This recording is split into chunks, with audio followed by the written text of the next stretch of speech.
Hey there folks, and welcome to this video. If you're new here, thanks for joining in and I hope you'll stick around. If you're returning, welcome back to this list video. I've done 4 previous list videos where I've gone over my top 25 drivers for rally and off-road, for Formula cars, for GTs and prototypes, and for tin tops.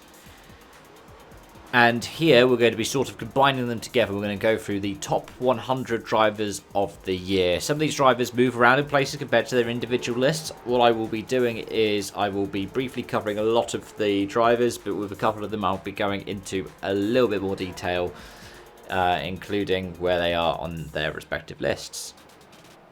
Starting off with 100th place, that's Shane van Gisbergen. The Xfinity rookie will go full-time cup in 2025, winning a couple of times in the season. He was 25th on the tin top list. In 99th is Daniel Serra. The Ferrari GT3 driver was 25th on the GT list, winning his class in the European Le Mans Series and the Daytona 24. In 98th is Oliver Bearman. The Ferrari Academy driver earned a graduation to F1 with Haas this season, with standout performances being arguably his 3 F1 starts for Ferrari and Haas. He's 25th on the Formula list. And then in 97th is Johan Bernardo, who was 25th on the off-road list for the driver who recovered from a nasty injury mid-season. The 2024 French vice-champion dominated his first ERC outing in the season of Rally La Canaria. In 96th is Renger van der Sande. The Cadillac driver won twice in IMSA this season and placed 24th on the GT and prototype list. In 95th is Esteban Guerrieri. The Honda TCR driver started the year 45th in the TCR World Rankings. He was 4th in the World Tour with a win in 6 podiums, and it helped him up to 6th and then put him 24th on the tin top list. In 94th is Antonio Felix da Costa. The 2-time champion won 4 times this season, 3 of them in a row, but couldn't live up to what his teammate did and ranked 24th on the Formula list. In 93rd is Travis Pastrana. The Subaru veteran enjoyed a tricky season and saw his Nitro X Series go under. He was 2nd in the American Racing Association and 24th on the off-road list. In 92nd was AJ Allmendinger. The Corlick driver performed well on a full-time Xfinity campaign and made it to Championship 4, earning another full-time Cup shot in 2025. He was 23rd on the tip-top list. Our first deeper drive comes with 91st place, and that's Joey Logano. The 22 driver won his 3rd NASCAR Cup Series title in 2024, but only got P22 on the tin top list. You can make the case that Logano played the system better than any other driver in 2024 to win the title. He won thrice and won it when it counted most, once in the regular season and twice in the playoffs. However, outside of this, Logano had a controversial path to the title. His average finish was 17.1 this season, by far the lowest for a Cup champion in the modern era. The next 2 lowest are also from the playoff era, with Ryan Blaney last year and Jimmy Johnson 7th for 2016, but their average finishes were still 3 places higher than Logano's. Jumping back into it, in 90th place is Franco Colapinto. The F1 rookie came 23rd in the Formula list. Whilst his shunts arguably put question marks over his future in the sport, his admirable performances, such as in Baku, made sure he was even on the radar for these teams to begin with. In 89th is Patrick O'Donovan. The European Rallycross champion performed well this season and had a respectable World RX appearance in Istanbul. He's 23rd on the off-road list.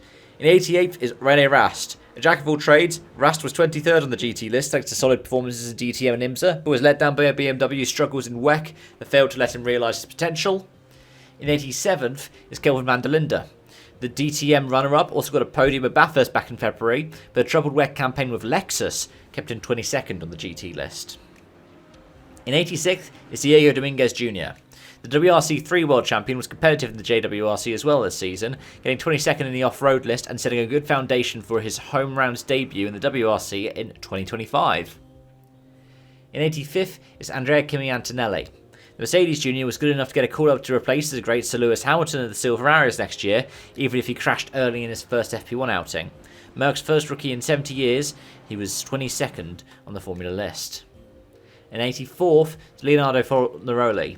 The F3 champion got a head start in his F2 career at the end of the season and picked up 21st on the Formula list. In 83rd is Gabriel Casagrande. The Stock Car Pro Series champion had to contend with fierce opposition from legends and veterans as well as up-and-comers in the final season before the series, which is SUVs, and scored 20th on the tin top list. In 82nd is Niklas Gronholm.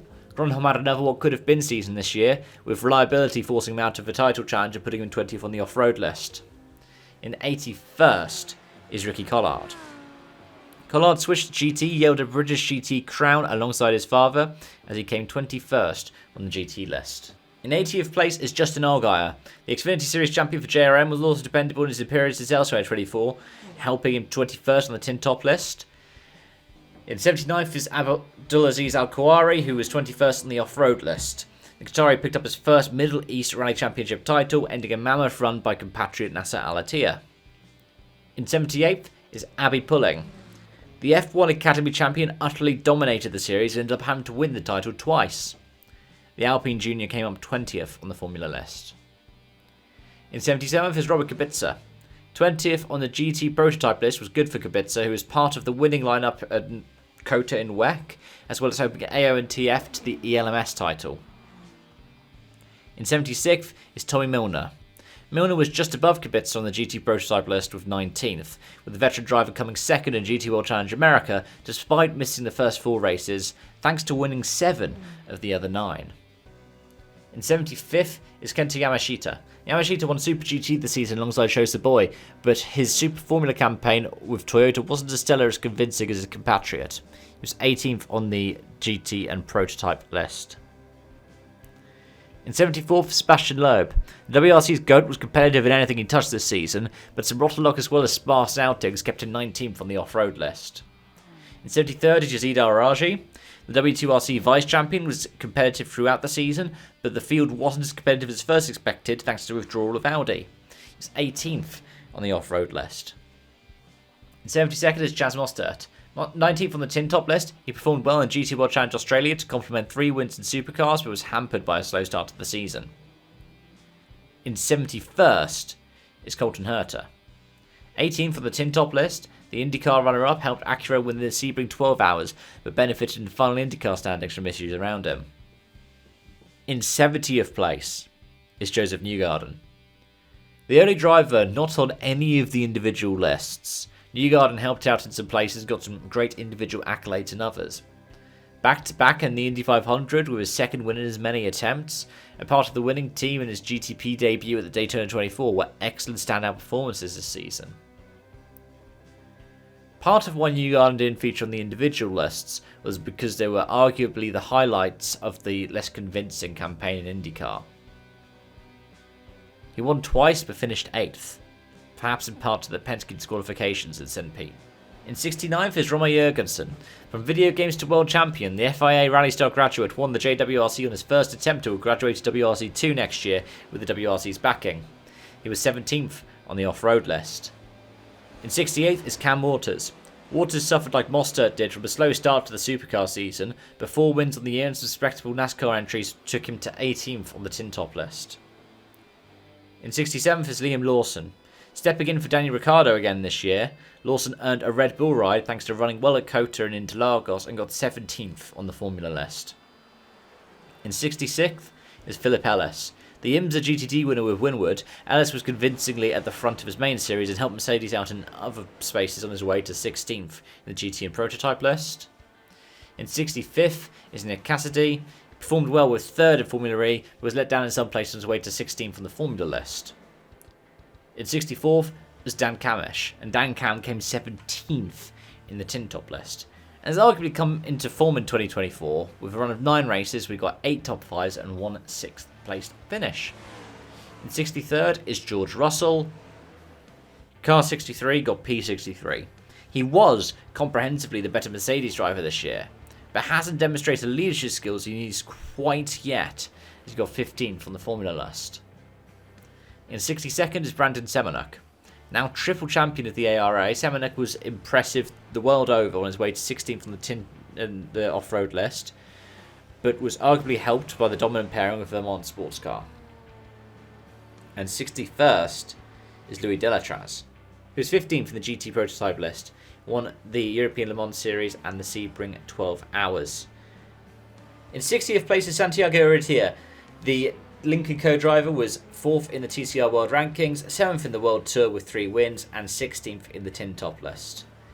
In 59th is Nikolai Grosjean, who was 15th in the off-road list, was competitive in WRC2, helped DG Sport to get the Teams Championship, and was also performing well in his one-off outing in the ERC.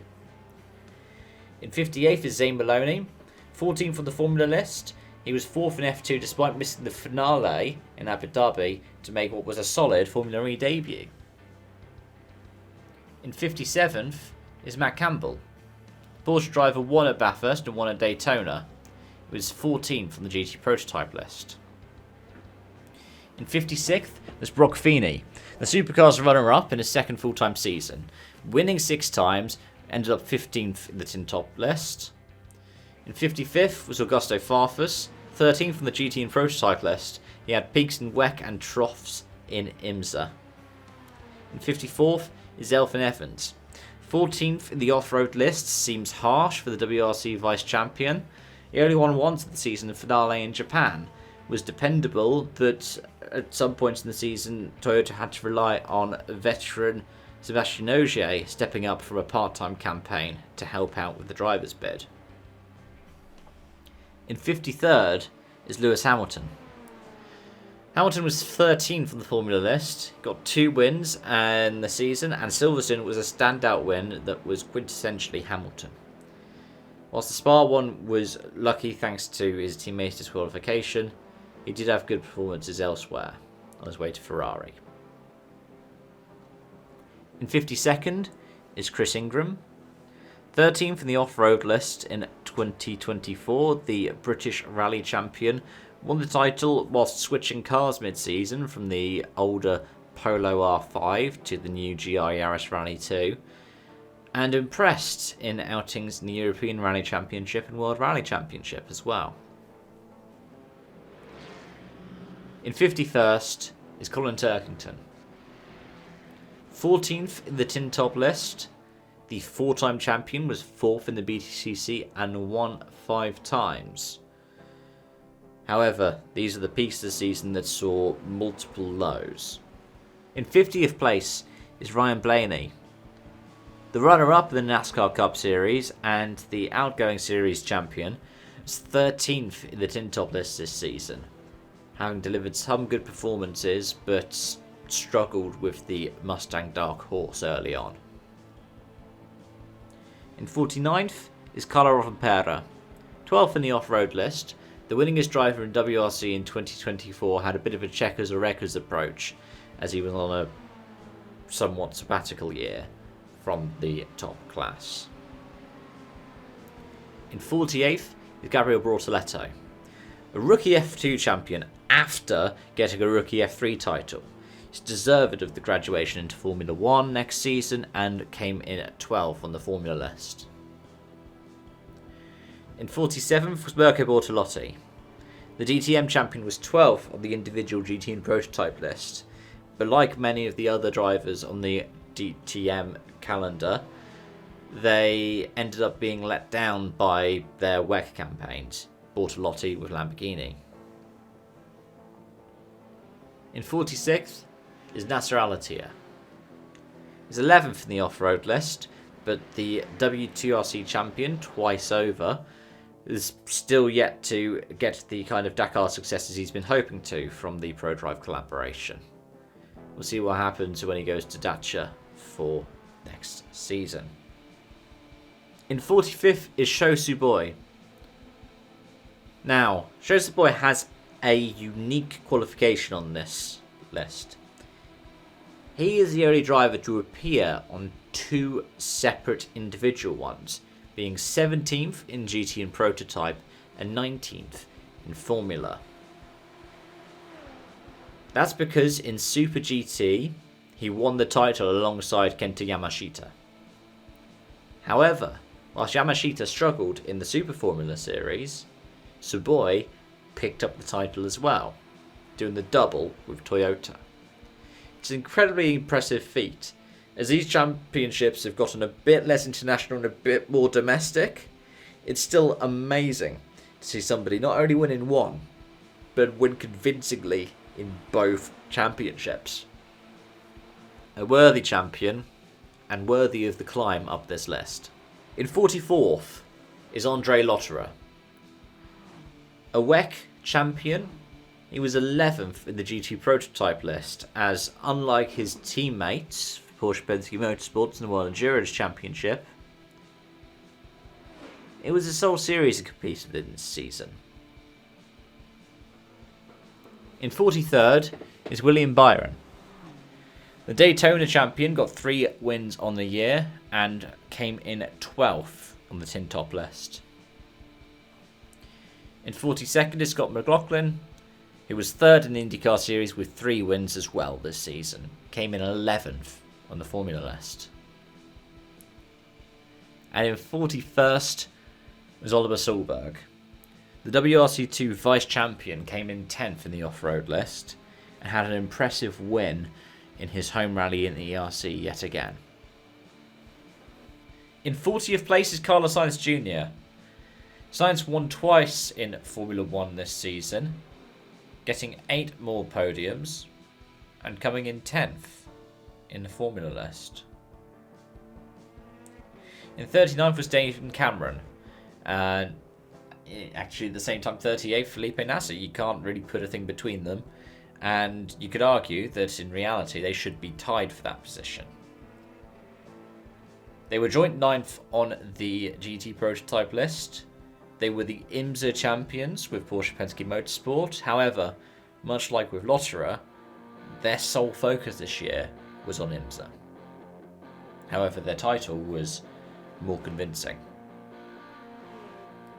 In 37th was Adrien Fourmeau. The French driver was 9th in the off-road list, coming back to the WRC after a year on the sidelines. The now outgoing British Rally champion has earned himself a Hyundai ride thanks to an impressive amount of podiums this season in the M Sport Ford. In 36th is Ash Sutton, 11th in the tin top list, 3rd in the BTCC. Sutton got 7 consecutive podiums as he vied for that 5th title that ultimately did not come. In 35th is Mitch Evans, 2nd in Formula E last season. He also opened season 11 well at Sao Paulo and ended up ranking in 9th on the Formula list. In 34th was Niklas Nielsen. Nielsen was 8th on the GT prototype list, won Le Mans and got 2nd in WEC, with sporadic supporting performances elsewhere for Ferrari. In 33rd is Chase Elliott, 10th on the tin top list. He had the highest average finish in Cup by nearly 1 whole place and made it to the round of 8 in the NASCAR playoffs. And in 32nd is in Will Power. 8th on the Formula list, he was in title contention until an early issue in the Nashville finale cost him. And in 31st is Charles Weerts. The IGTZ champion was 2nd in the GT World Challenge Europe Sprint Cup thanks to the annulling of the Barcelona results. But he came in 7th on the GT prototype list. In 30th is Yann Elhaché. 9th in the tin top list. Elhaché was 3rd in the TCR World Tour and World Rankings at the end of the year. In 29th is Ott Tanak. 8th in the off-road list this year and 3rd in the WRC standings. Tanak was hoping the reunion with Hyundai would be more successful than his M Sport return last season. However, in some ways hampered by bad luck, in some ways hampered by mistakes, the 2019 champion didn't see much improvement as his teammate went on to win the title. In 28th is Matthew Franceschi. Franceschi was 7th in the off-road list, and the European Rally Championship vice champion started the season having never scored a podium at continental level. He quickly righted that wrong with 2 second places, went on to lead the championship for a while, before rotten luck in the Bahrain Rally in Zin cost him a championship bid. In 27th is Tyler Reddick. He was 8th in the tin top list, got 3 wins including a spectacular Homestead win to get 23-11, their first championship 4 appearance. In 26th is Oliver Rowland.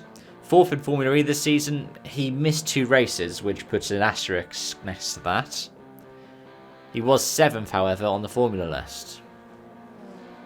And 7th on the Tin Top list, and 25th place on this one is Will Brown. The Supercars champion was the podium 19 of the 24 races on his way to the title. In 24th was Antonio Fuoco. He was 6th in the GT Prototype list. He worked well with Niklas Nielsen and had the same accolades in the World Endurance Championship, but also got a 2nd in GTT at Sebring and was also competitive in Macau had it not been for a last lap mistake. Not of his doing, but he was caught up in it and it cost him the win. In 23rd is Dries Anthor. He was 2nd in the Intercontinental GT Challenge, 2nd in the Sprint Cup. He won the 24 Hours of Spa, and he came in 5th on the GT and Prototype list. In 22nd is Tom Ingram. He was 6th in the Tin Top list and 2nd in the BTCC. Some rotten luck for reliability put him on the sidelines and cost him the chance to go for that 2nd title. And in 21st place is Carlos Sainz Sr. Sainz, El Matador, some would argue the greatest of the WRC, 6th on their off-road list this year. He won Dakar again. He's going to try and get even closer to Stefan Petter-Hansel. He got great accolades of being the first person to win in an electric car, didn't get a single stage win on the way, and ended up, after Audi's withdrawal, competing for Mini and then for Ford as he gears up for a 2025 W2RC campaign. In 20th place is Lando Norris, and this is going to seem harsh, but I think it's fair. Lando Norris came in 5th on the Formula list this season.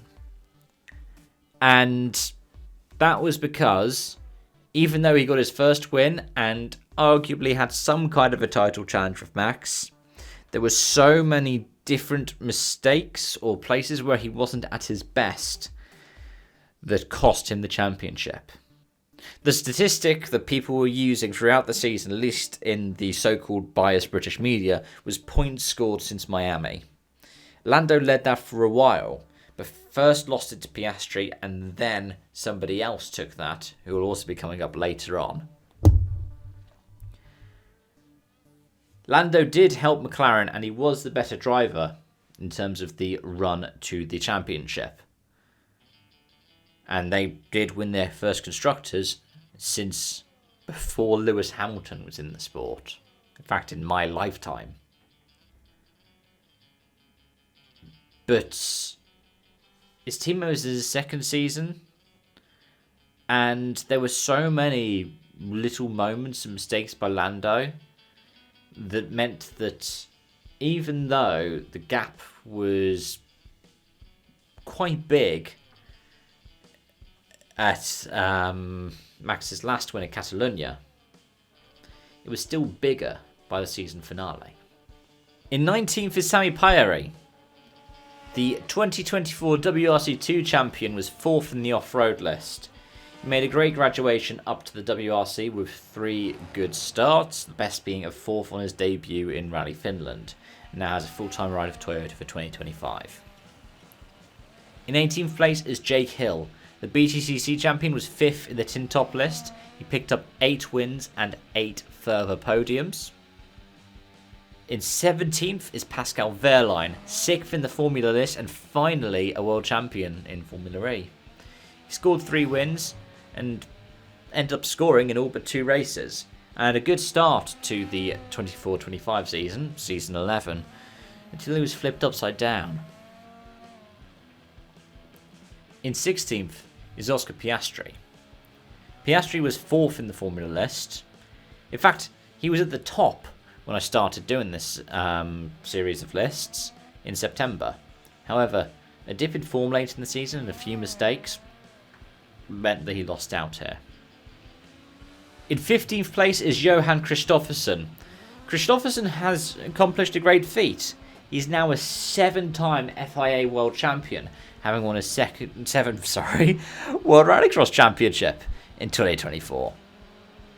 However, it wasn't as convincing as his other championships.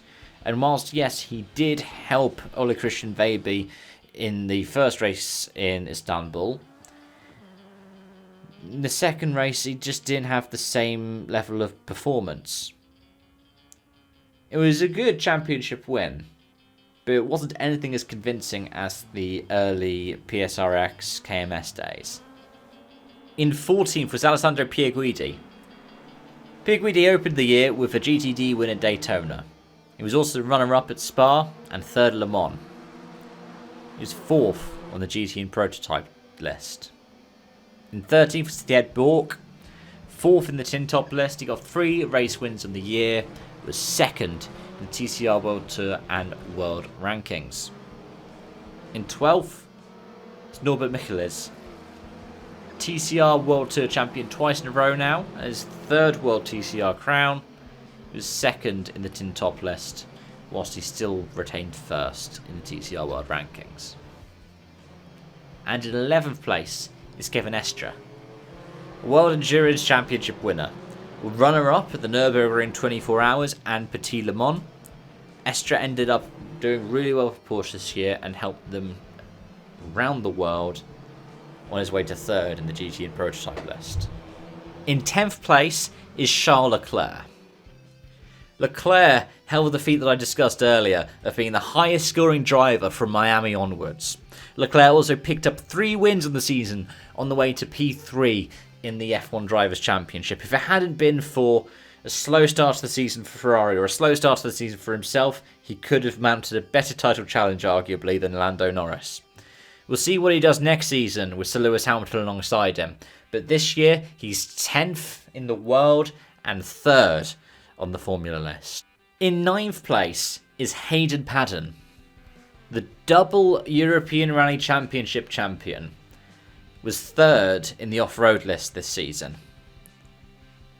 Paddon retained the crown with a single win on the year at the Rally Ceredigion in Wales on tarmac.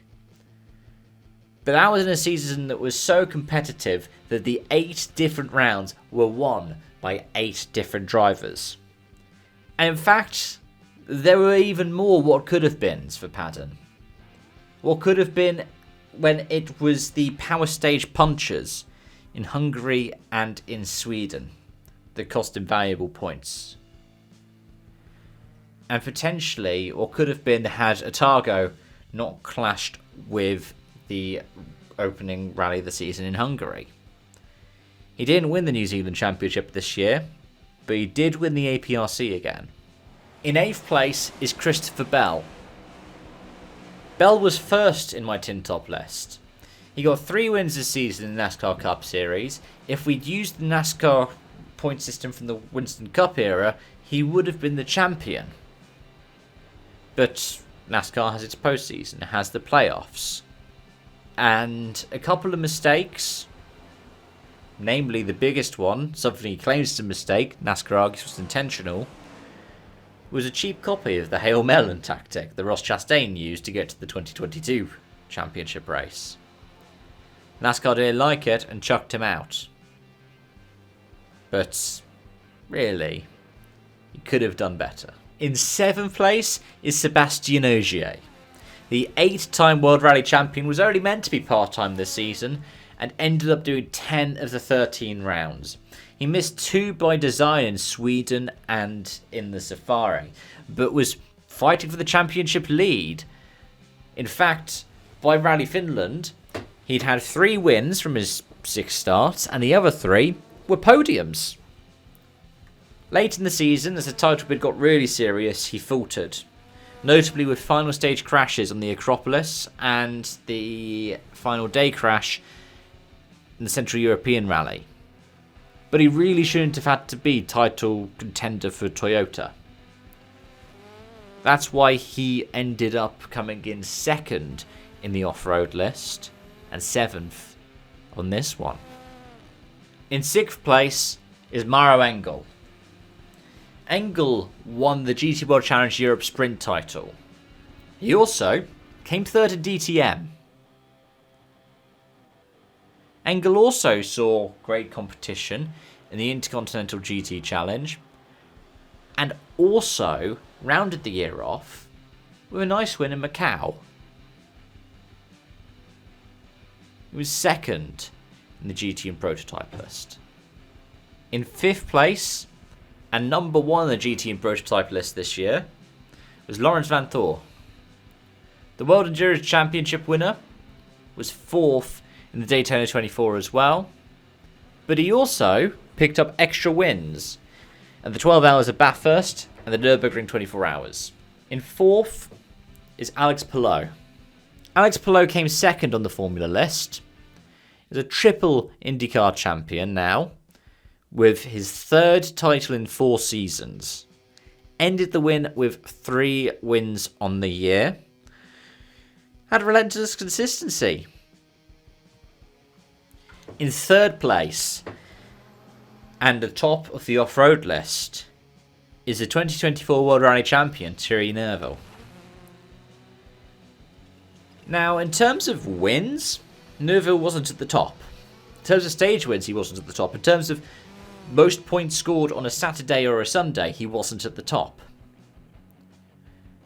But what he was also relentlessly consistent, like some of the other drivers at the pointy end of this list.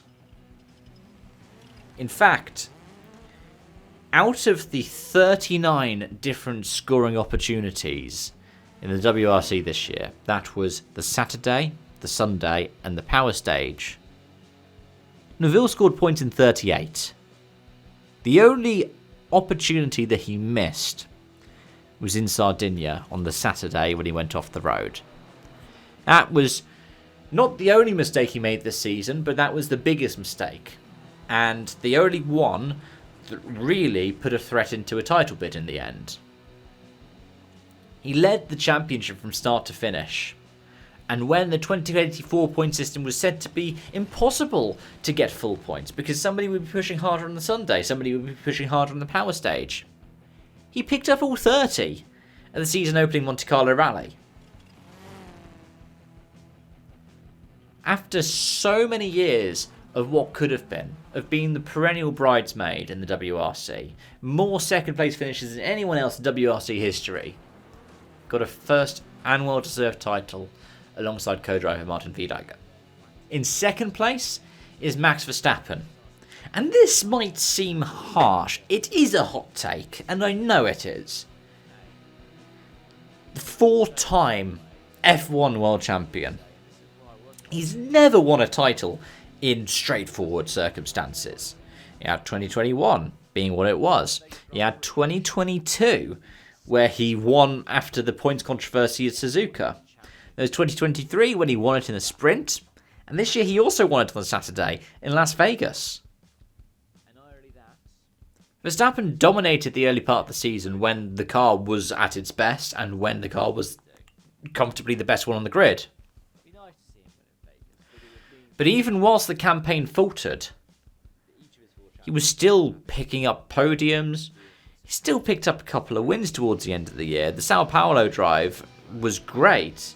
I think he was his best drive there. I don't know if it was the best drive we've ever seen in Sao Paulo, but it was definitely better than his 2015, 2016 drive. The thing was with Verstappen that he let the red mist come down a few too many times. That thing that I've said for a while now is what puts him down in my estimation as one of the F1 greats. The crash at Austria with Lando. The getting angry at his mechanics. What was that, Imola or Hungary? The one they blamed on his sim racing exploits, which I felt was a bit harsh. I think it was Hungary because I think Imola, he won an endurance race and then went on to win the Grand Prix. But yeah, great season by him. And if it had have been 2022, we're talking about, heck, maybe 2023, he might have been in the top spot. But he didn't take it up to the next level this year, which is why he's in 2nd. In first place, and my driver of the year for 2024, is Kyle Larson. Larson had a NASCAR Cup Series arguably similar to Carlo Rompera in the WRC. He was the winningest driver. He got 6 wins on the season. He didn't make it to the championship 4 due to a lot of mistakes. Sometimes while pushing, sometimes things that were to do with the Hendrick car. One of them to do with the force of nature, being the cancelled, well, rain-shortened Coca-Cola 600 after a rain-delayed Indianapolis 500 as he attempted to do the double. We'll talk about that IndyCar feat in a moment, but elsewhere, he was incredibly competitive in the dirt. Ended up with multiple wins in the World of Outlaws series, in other sprint car events. Ended up performing really well as well when it came to things like the Chili Bowl. He was here, there and everywhere. He got a win from one of his 2 starts and a podium in the other one in the Xfinity series. But, yeah, people will probably recognise him more for his IndyCar start, where he got into the top shootout for the Indy 500. He was competitive. Don't let that lower down finish fool you out there. Don't let him going 18th be the thing that fools you, because that was due to rotten luck in the late stage of the season. He did great. Caused a minor scandal in a series by doing the double and what happened afterwards. But, yeah. When I had to judge him solely based off of his metrics in NASCAR, I had to look a bit like Verstappen at the too many mistakes. However, unlike Verstappen, whose only other major exploits were in the virtual world, which are still incredibly impressive, Larson is competitive in pretty much anything that he touches. And whilst those are predominantly oval-oriented, he is good on the road courses. I would love to see him and Verstappen in a Race of Champions style situation with all of these disciplines we've got. I think they'd give each other a good run for their money. Anyway, those are my thoughts and feelings. Let me know yours in the comment section down below. Thank you so much for watching and joining always, especially if you stuck through this entire thing. It really means the world to me. And if you do want to stick around, you can hit the subscribe button, hit the bell to be notified. I do videos every single day on this channel and the occasional stream with a variety of different sporting series. Till then, have a happy new year. And I hope to see you around for more. Bye for now.